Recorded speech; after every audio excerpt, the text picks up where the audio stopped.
Shalom Bapak Ibu yang dikasihi Tuhan, jemaat Tuhan. Berjumpa lagi di dalam Bible Study CK7 pada malam hari ini. Nah, hari ini kita akan lanjutkan pembacaan kita di dalam kitab Rut pasalnya yang ketiga ayat 1 sampai 18. Nah, sebelum kita belajar malam ini, mari kita datang menyembah Tuhan. Biar kita minta hikmat Tuhan untuk turun atas kita dalam pembelajaran malam hari ini. Mari sama-sama kita masuk dalam hadirat Tuhan. Oh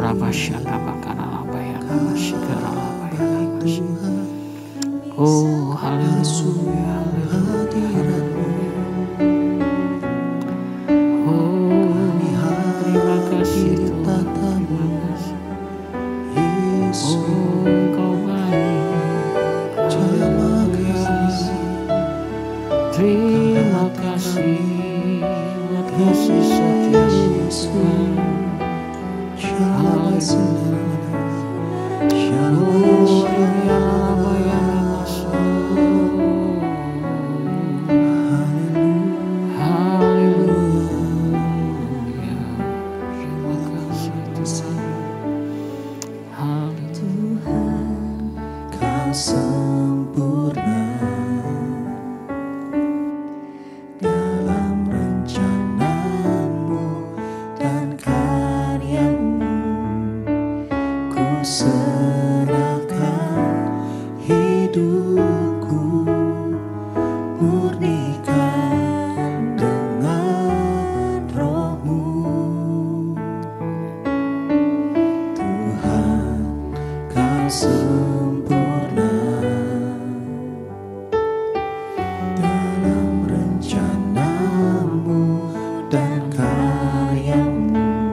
Sertai tiap langkahku, Kau bersamaku, di dalamku, jadi bukti kebesaran-Mu.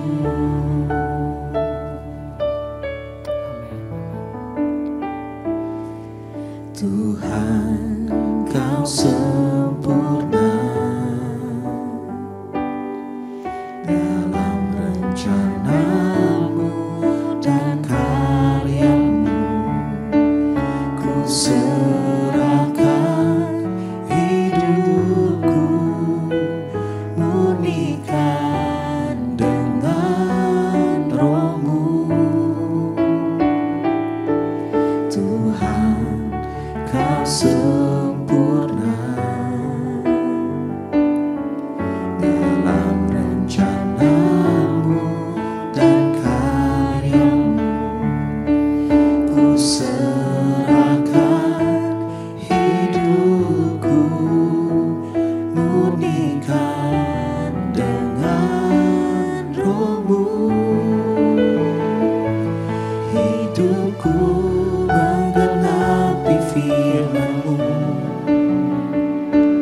tanda mujizat sertai tiap langkahku. Kau bersamaku, di dalamku, jadi bukti kebesaran-Mu. Hidupku menggenapi firman-Mu, tanda mujizat sertai tiap langkahku. Kau bersamaku, di dalamku, jadi bukti kebesaran-Mu. Hidupku menggenapi firman-Mu, tanda mujizat sertai tiap langkahku. Kau bersamaku,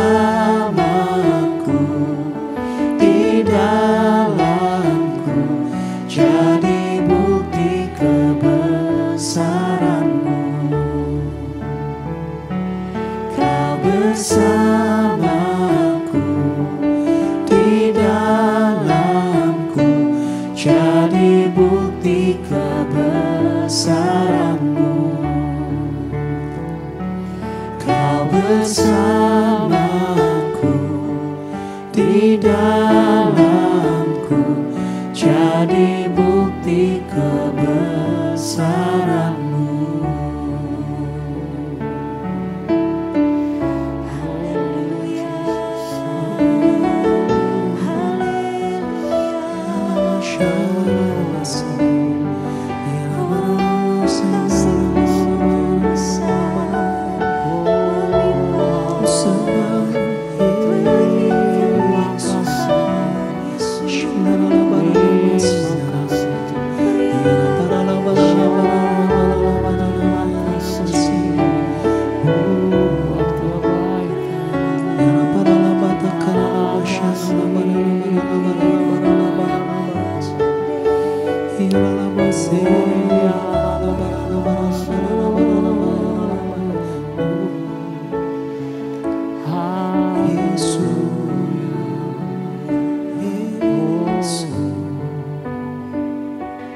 Jiwaku terluka untuk-Mu Tuhan,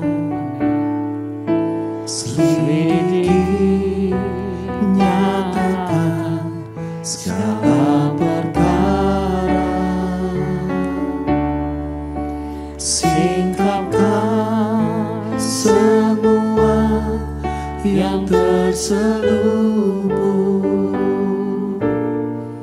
supaya ku layak di hadapan-Mu Tuhan. Mari selidiki hati kami. Jiwaku terbuka untuk-Mu Tuhan, selidiki, nyatakan segala perkara, singkapkan semua yang terselubung, supaya ku layak di hadapan-Mu Tuhan. Jiwaku terbuka untuk-Mu Tuhan, selidiki, nyatakan segala perkara, singkapkan semua yang terselubung, supaya ku layak di hadapan-Mu Tuhan.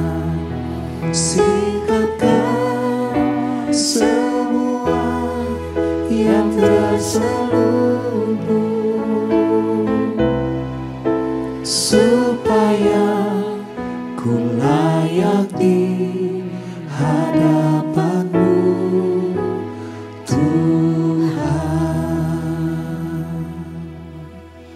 Haleluya. Mari selidiki hati dan jiwa kami malam ini Bapa. Biarlah malam ini Engkau berbicara dalam pembelajaran firman malam ini Tuhan. Bicaralah kepada kami boleh mengerti firman-Mu, belajar firman-Mu, dan kami boleh melakukan firman-Mu ya Tuhan. Dan sebentar kami akan mulai Bible Study malam ini. Di dalam nama Tuhan Yesus kami siapkan hati kami untuk belajar malam hari ini. Haleluya. Amin. Ya, mari kita lanjutkan ya Bapak Ibu, jemaat yang dikasih Tuhan. Di dalam kitab Rut pasalnya yang ketiga ya pada malam hari ini. Nah, malam ini kita akan bagi pembacaan kita menjadi 3 bagian ya. Yang pertama dari ayat 1 sampai yang ke-5. Ya, coba kita baca dulu ayatnya. Judul perikopnya di sini adalah Rut dan Boas di tempat pengirikan. Lalu Naomi mertuanya itu berkata kepadanya, "Anakku, apakah tidak ada baiknya jika aku mencari tempat perlindungan bagimu supaya engkau berbahagia? Maka sekarang, bukankah Boas yang pengerja-pengerja perempuan telah kau temani itu adalah sanak kita? Dia malam ini menampi jelai di tempat pengirikan. Maka mandilah dan beruraplah. Pakailah pakaian bagusmu dan pergilah ke tempat pengirikan itu.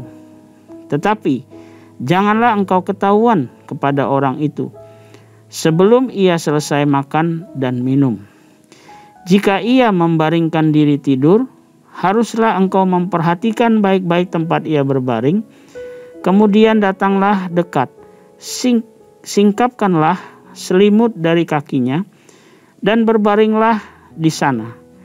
Maka ia akan memberitahukan kepadamu apa yang harus kau lakukan." Lalu kata Rut kepadanya, "Segala yang engkau katakan itu akan kulakukan."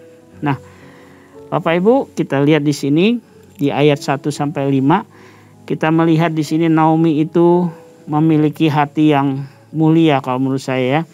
Kenapa? Karena dia menginginkan kebahagiaan dari mantunya Rut, ya. Dan untuk keberlangsungan nama keluarga mereka, dia juga memikirkannya, ya. Nah, karena itu di ayat 1 sampai 5 ini kita belajar ya di sini ya, bahwa Naomi itu nggak egois ya. Dia mau supaya Rut itu bisa hidupnya bahagia. Nah, ini jarang sekali kalau kita lihat di sini mertua sama mantu biasanya ribut.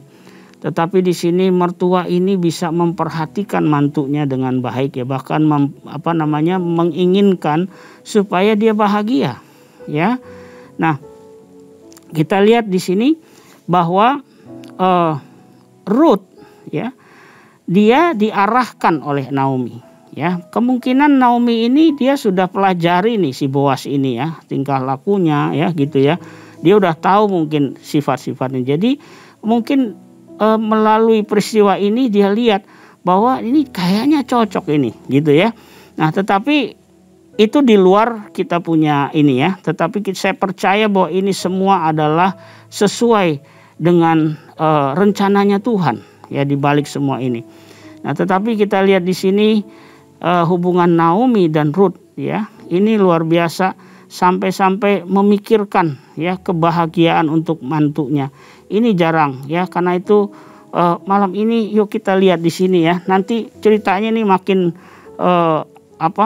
banyak berkat yang kita akan dapat nih ya. Kita lanjut di ayat yang ke-6 sampai yang ke-7 ya. Di sini dikatakan, "Sesudah itu pergilah ia ke tempat pengirikan dan dilakukannya lah tepat seperti yang diperintahkan mertuanya kepadanya. Setelah Boas habis makan dan minum dan hatinya gembira, datanglah ia untuk membaringkan diri tidur pada ujung timbunan jelai itu. Kemudian datanglah perempuan itu dekat dengan diam-diam, disingkapkannya lah selimut dari kaki Boas dan berbaringlah ia di situ." Nah, kita lihat di sini di ayat 6 dan 7 ya. Ini ketaatan mutlak ya. Kalau saya bilang ketaatan mutlak daripada Rut ya kepada mertuanya. Jadi di sini kita lihat Rut itu nggak ada keraguan ya, dia percaya sama mertuanya. Nah, ini juga jarang nih ada menantu yang benar-benar percaya sama mertuanya. Nah, ini kita mesti belajar dari si Rut ini ya. Jadi dia benar-benar benar-benar taat. Ya, di ayat yang ke-8 sampai 15 kita lihat lagi. "Pada waktu tengah malam, dengan terkejut terjagalah orang itu lalu meraba-raba ke sekelilingnya, dan ternyata ada seorang perempuan berbaring di sebelah kakinya. Bertanyalah ia, 'Siapakah engkau ini?' Jawabnya, 'Aku Rut, hambamu. Kembangkanlah kiranya sayapmu melindungi hambamu ini, sebab engkau seorang kaum yang wajib menebus kami. Lalu katanya, diberkatilah kiranya engkau oleh Tuhan ya anakku. Sekarang engkau menunjukkan kasih-Mu lebih nyata lagi daripada yang pertama kali itu. Karena engkau tidak mengejar-ngejar orang-orang muda, baik yang miskin maupun yang kaya. Oleh sebab itu anakku, janganlah takut, segala yang kau katakan itu akan kulakukan kepadamu. Sebab setiap orang dalam kota kami tahu bahwa engkau seorang perempuan baik-baik. Ya. Maka sekarang memang aku seorang kaum yang wajib menebus. Tetapi walaupun demikian, masih ada lagi seorang penebus yang lebih dekat daripadaku. Tinggallah di sini malam ini, dan besok pagi jika ia mau menebus engkau, baik, biarlah ia menebus. Tetapi jika ia tidak suka menebus engkau, maka akulah yang akan menebus engkau. Demi Tuhan yang hidup, berbaring sajalah tidur sampai pagi. Jadi berbaringlah ia tidur di sebelah kakinya sampai pagi. Lalu bangunlah ia sebelum orang dapat kenal mengenal. Sebab kata Boas, janganlah diketahui orang bahwa seorang perempuan datang ke tempat pengirikan. Lagi katanya, berikanlah selendang yang engkau pakai itu dan tadahkanlah itu. Lalu ditadahkannyalah selendang itu. Kemudian ditakarnyalah 6 takar jelai ke dalam selendang itu. Sesudah itu pergilah Boas ke kota. Nah, di ayat 8 sampai 15 ini kita melihat respon daripada Boas, ya. Nah, kita lihat di sini bahwa Boas itu ternyata dia menerima ya permintaan Rut untuk menebus dia. Ya, ini tentu ada dasarnya ya. Kenapa sih Boas mau menebus gitu ya? Mau keinginan menebus. Yang pertama, dia lihat kesetiaan si Rut ini ya. Ini seorang menantu yang baik. Kenapa? Karena kesetiaannya menemani ibu mertuanya ya. Jadi ini udah terbukti, udah terlihat begitu. Ya, makanya kalau kita punya sifat yang setia, itu orang suka ya. Nah, yang kedua, niatnya untuk menjamin keturunan bagi suaminya yang meninggal ya, dengan memohon Boas untuk nebus dia. Jadi yang kedua, Boas melihat ya bahwa ini perempuan ini sungguh sebenarnya istri yang benar-benar taat juga ya. Kenapa? Karena dia mau untuk supaya keturunannya itu bisa berlanjut. Jadi dia minta si Boas untuk meneruskannya ya. Nah, yang ketiga, kenapa Boas mau menebus si Rut ya? Artinya karena Rut itu memiliki reputasi yang baik ya. Dikatakan di sini orang sekotanya tahu bahwa dia perempuan yang baik-baik. Nah, ini juga reputasi penting ya.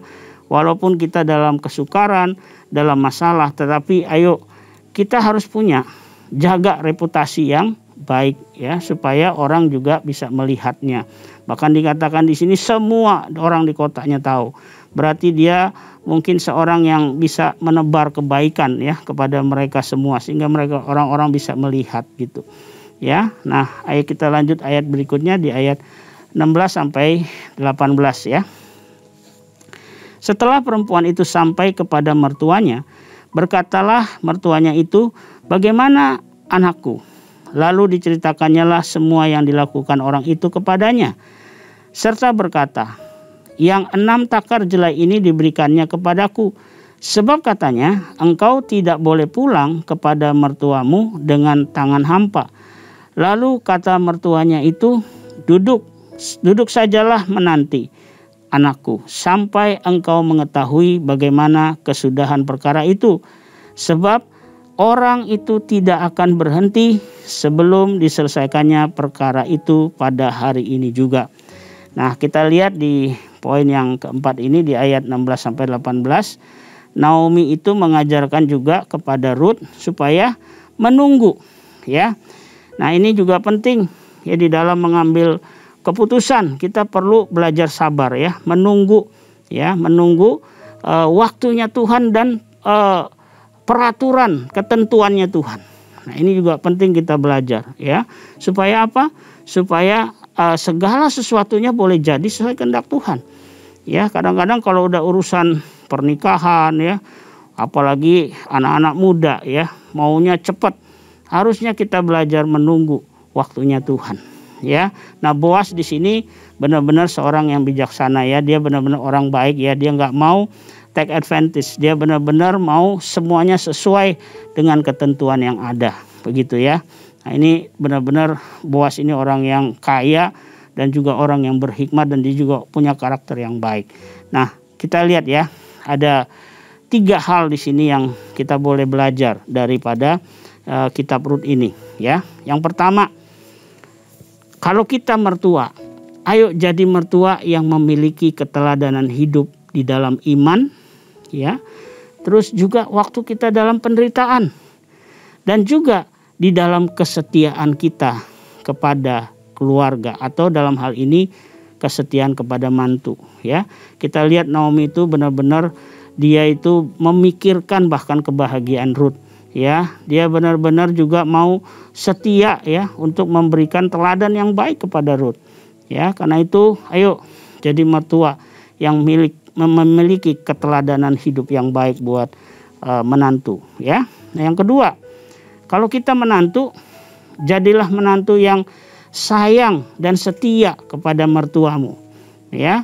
Jangan kita lihat kelemahannya ya, ada kelemahannya. Kalau si Rut ini mungkin ya, kalau dia bukan perempuan yang baik-baik gitu, arti dia perempuan yang take advantage, dia bilang ngapain saya nunggu setia pada mertuanya juga udah miskin ya.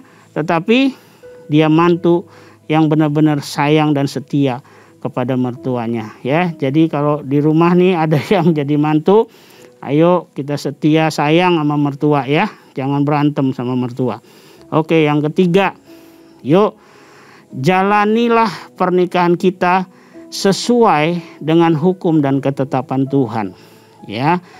Bapak Ibu, kalau masalah pernikahan, semua itu sudah diatur di dalam firman Tuhan. Semua ada hukumnya dalam firman Tuhan. Karena itu kita perlu baca, kita perlu ketahui. Supaya apa? Supaya kita tidak melanggar ya. Karena gini, Tuhan itu mau dalam pernikahan kita bahagia. Ya, kita lihat Rut, dia mengalami hal yang gak enak. Sebenarnya kalau lihat waktu suaminya meninggal, sebenarnya dia gak lihat harapan apa-apa di depan. Tetapi karena dia setia. Nah, ini dia ya, setia. Dia punya karakter yang baik ya, rendah hati, dan orangnya benar-benar sayang sama mertuanya. Akhirnya Tuhan melihat dia ya, sehingga dia bisa menikah akhirnya nanti dengan si Boas ini ya.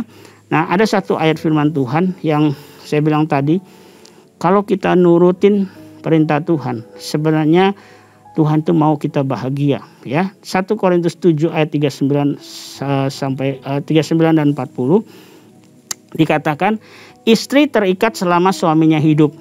Kalau suaminya telah meninggal, ia bebas untuk kawin dengan siapa saja yang dikehendakinya ya. Nah, asal orang itu adalah seorang yang percaya. Tetapi menurut pendapatku, ia lebih baik, ia lebih berbahagia kalau ia tetap tinggal dalam keadaan semula. Bapak Ibu, di sini firman Tuhan ya, ada mirip dengan kejadian Rut ya. Nah, suaminya meninggal ya kan, dan dia sebenarnya bebas kawin dengan siapa saja yang dikehendakinya, betul ya. Tetapi dia nggak memilih itu. Dia memilih tetap untuk apa? Mengikut sama mertuanya, ya. Tetapi dengan begitu dia justru dapat masa depan yang lebih baik, ya. Coba kita lihat di sini. Alkitab bilang, tetapi menurut pendapatku ia lebih berbahagia kalau ia tetap tinggal dalam keadaannya semula. Jadi kadang-kadang kita ini nggak sabar. Kalau suami udah meninggal, wah langsung cari yang lain, ya. Tanya dulu Tuhan. Kita harus benar-benar dalam pernikahan itu nggak bisa main-main. Karena kita sekali salah mengambil keputusan, maka kita akan menderita seumur hidup.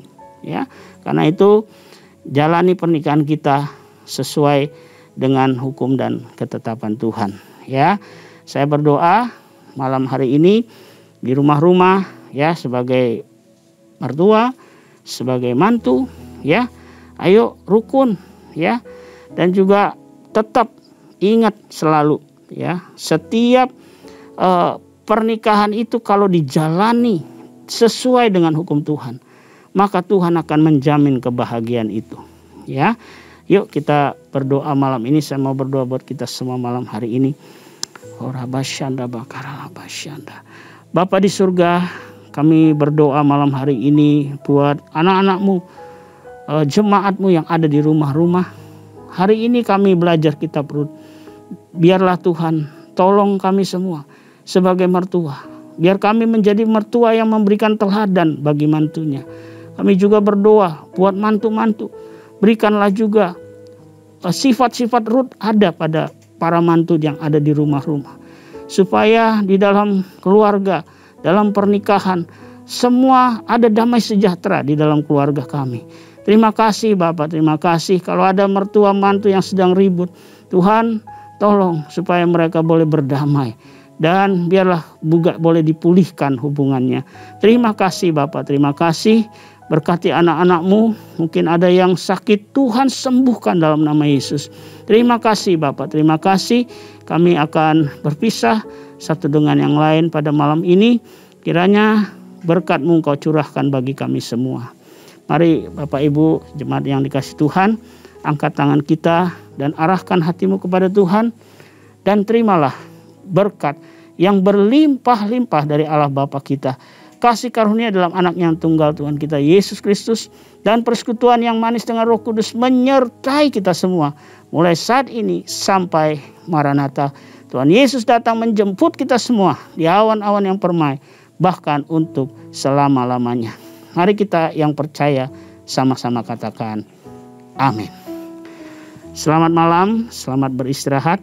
Tuhan Yesus memberkati kita semua. Amin.